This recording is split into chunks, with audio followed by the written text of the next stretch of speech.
ISL এর মঞ্চে referring নিয়ে বড় প্রোটেস্ট ইস্ট বেঙ্গলের। মোহনবাগানে আসতে পারেন নতুন অজি স্ট্রাইকার। তো hello guys, welcome to our channel Bangabandhu নতুন ভিডিওতে আপনার সবাইকে আরেকবার স্বাগত। আজকে আমি নিয়ে এসেছি ইন্ডিয়ান ফুটবল আপডেট সার্টিফ পর্ব। তো চলুন একদমই দেরি না করে ভিডিওটা শুরু করা যাক। নতুন অজি মিডফিল্ডার আসতে পারেন মোহনবাগানে, এইরকমই কিন্তু একটা গুঞ্জন কিন্তু শোনা যাচ্ছে। তো কে সেই মিডফিল্ডার? তিনি হলেন জ্যাকসন ইরভাইন, যিনি কিনা অস্ট্রেলিয়ার জাতীয় দলের এক মিডফিল্ডার।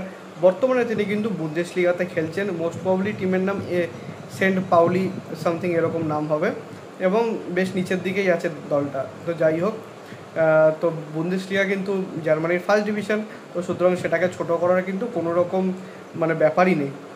আর এই জ্যাকসন ইরভাইন কিন্তু আগের দিন কিন্তু যেটা ম্যাচের পর পোস্ট করেছিলেন জেমি ম্যাকলারেন, তার যে গোলের ভিডিও, মাফ করবেন, গোলের ছবি, তো সেখানে কিন্তু জ্যাকসন ইরভাইন কিন্তু চিয়ার্স মেট লিখে কমেন্ট করেছিলেন, যেটা দেখে কিন্তু অনেকে কিন্তু কী বলবো মনে মনে করতে শুরু করেছিলেন যে জ্যাকসন ইরভাইন কি তাহলে এবার নতুন মিডফিল্ডার হিসাবে নেক্সট সিজনে গোয়েঙ্গায় কিন্তু নিয়ে আসছে।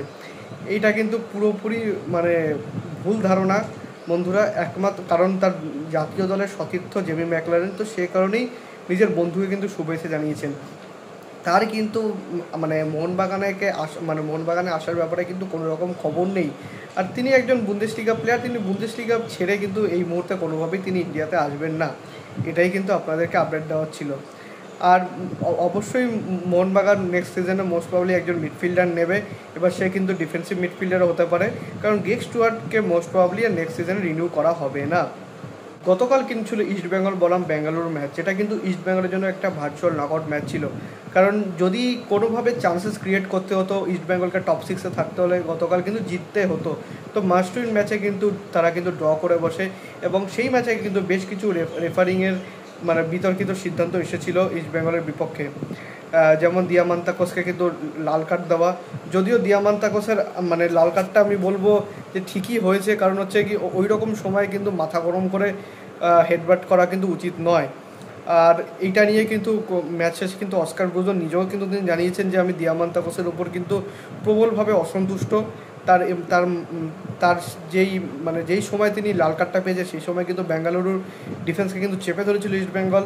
তো ম্যাচটা কিন্তু ইস্টবেঙ্গল পারলে জিততেও পারতো, বাট 10 জনে হয়ে পড়ায় কিন্তু একটু স্পিরিট অবশ্যই কমেছিল ইস্টবেঙ্গলের।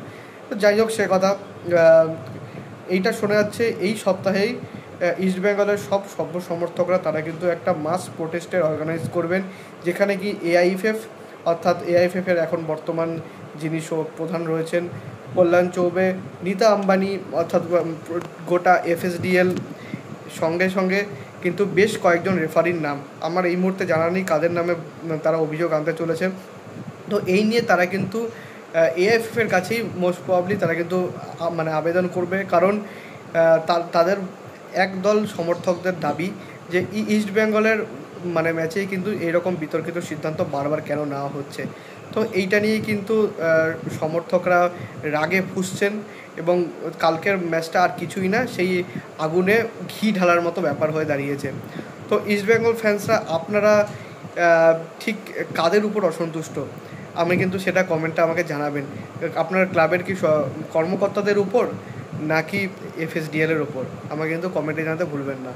সো এই ছিল আজকে আপডেট ভিডিও। যদি ভিডিওটা ভালো দেয় ভিডিওটা অবশ্যই লাইক করবেন, চ্যানেলটি সাবস্ক্রাইব করে বেল আইকনটা অবশ্যই প্রেস করে দেবেন আমাদের সমস্ত ভিডিওর আপডেট নোটিফিকেশন সবার আগে পাওয়ার জন্য।